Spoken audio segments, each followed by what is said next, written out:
Hello viewers and welcome back to Dukascopy TV. Up next in the studio to discuss business intelligence, I'm joined now by Jonas Rey. Jonas, thank you very much for coming in today. Thanks for having me. Now, since you last spoke to Dukascopy TV, diligence and business intelligence really seem to have become hot topics. You've got organisations such as Deloitte, which have recently launched their own diligence arm, and there was also a recent report that the business intelligence market is expected to grow by $20 billion by 2018.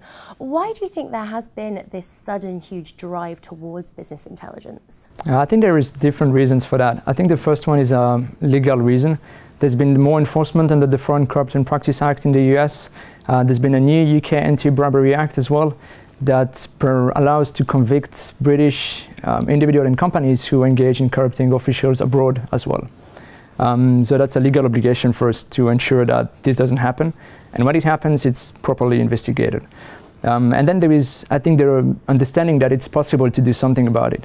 I think before, when companies went abroad into emerging market, they were ready to lose or write off their investment.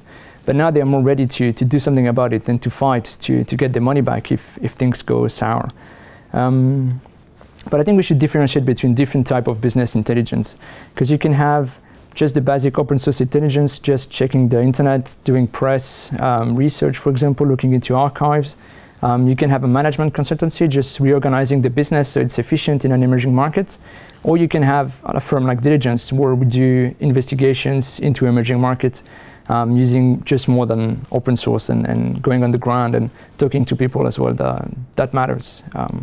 So you have legal reasons, you have a new framework sort of for companies and individuals, and then you have different sort of business intelligence that have emerged recently.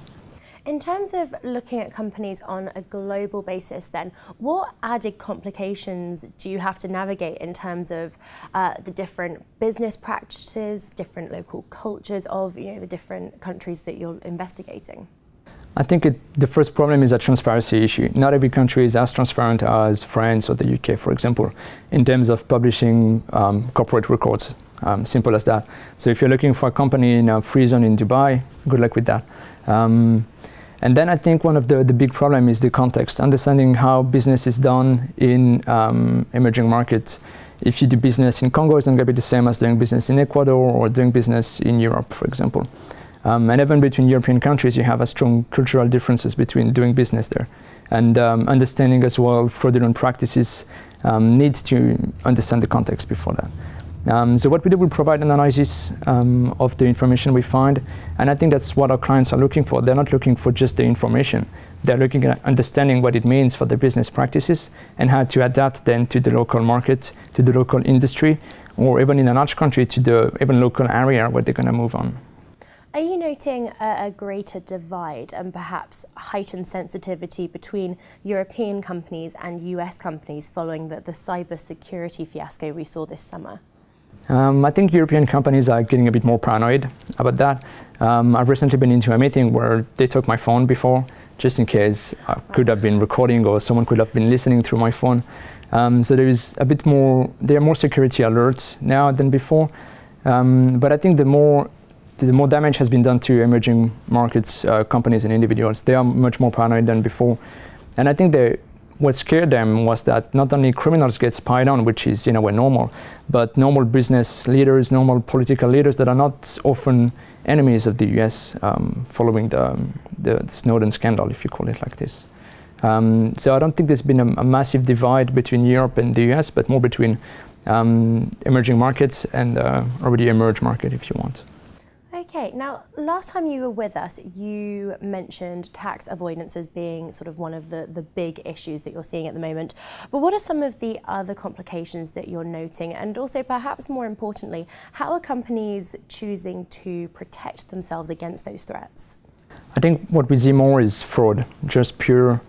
It's a modern robbery, if you want. It's an attempt to steal money from a company, whether in Europe or in an emerging market. And it's often done by people from within the company or close business partners. And I think that's one of the biggest threats or problem that exists nowadays. And what do companies do to protect themselves? Not much, to be honest. I mean, they have internal policies. They have internal check and balance to try to prevent that. But from the number of cases we see, I don't think these are efficient. And I think it happens because the people who conduct the fraud, they are more of an insider who know exactly the way around the local policies or the company's policy. They know how to bypass the checks and balances. And they're happy to do the fraud because they're greedy. And I think most of the companies nowadays are afraid of the cybersecurity risk. They want to prevent themselves against hacking and hackers, and I think it's a great idea. But they often forget that the weak link into a fraud is a human being. It's a human individual gone bad, if you want, and that decides to steal a whole bunch of money or create an engineer fraud that will then steal multi-million dollars from a company.